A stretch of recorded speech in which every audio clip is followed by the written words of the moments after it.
بسم اللہ الرحمن الرحیم۔ السلام علیکم ورحمۃ اللہ وبرکاتہ۔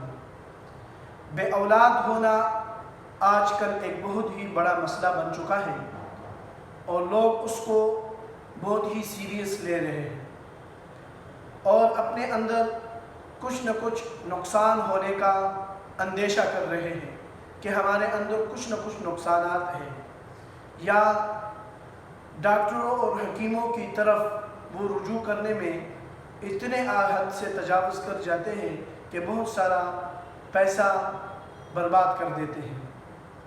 تو ان حضرات سے گزارش ہے کہ سب سے پہلے انسان اپنے گریبان میں جھانک کر دیکھے کہ بھائی میرے اندر کیا کچھ کمی کوتاہی ہے جس کے اوپر اللہ رب العالمین مجھ سے ناراض ہے۔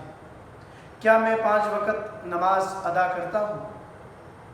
کیا میں جو گناہ کیا کرتا تھا وہ میں چھوڑ چکا ہوں؟ کیا ایسے معاملات جو شادی سے پہلے گناہوں کی دلدل میں مبتلا تھا اب وہ چھوڑ چکا ہوں کہ نہیں؟ اپنا جائزہ لیں، اور جائزہ لینے کے بعد وہ آدمی 5 وقت نماز پڑھنے کا اہتمام کرے کہ وہ 5 وقت نماز پڑھے، اور ہر نماز کے بعد کم از کم 100 مرتبہ استغفار کرے۔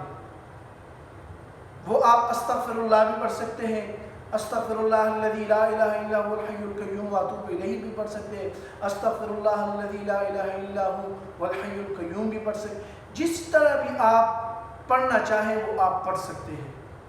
استغفار آپ نے کرنی ہے کم از کم 100 مرتبہ۔ اس کے بعد ہمارے اکابرین ایک تجربہ شدہ، ایک آزمودہ شدہ وظیفہ دیتے ہیں، وہ آپ حضرات نے کرنا ہے، اور وہ کیا ہے؟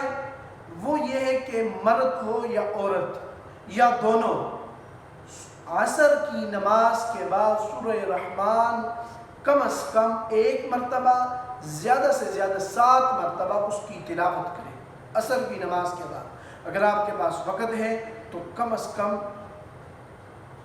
نہیں بلکہ زیادہ سے زیادہ 7 مرتبہ آپ لوگوں نے سورہ رحمان کی تلاوت کرنی ہے، اور پھر اللہ رب العالمین کے بارگاہ میں آپ نے دعا کرنی ہے اپنے لیے، اور استغفار 100 مرتبہ ہر نماز کے بعد آپ نے پڑھنی ہے۔ اسی طرح ایک اور وظیفہ بھی ہے، وہ کچھ لکھنے کا ہے، تو انشاءاللہ العزیز اگر آپ حضرات مجھ سے ملنا چاہتے ہیں تو وہ مجھ سے ملیے، انشاءاللہ میں وہ کچھ لکھ کر آپ کو دوں گا، تو الحمدللہ آپ کا کام ہو جائے گا۔ وما علینا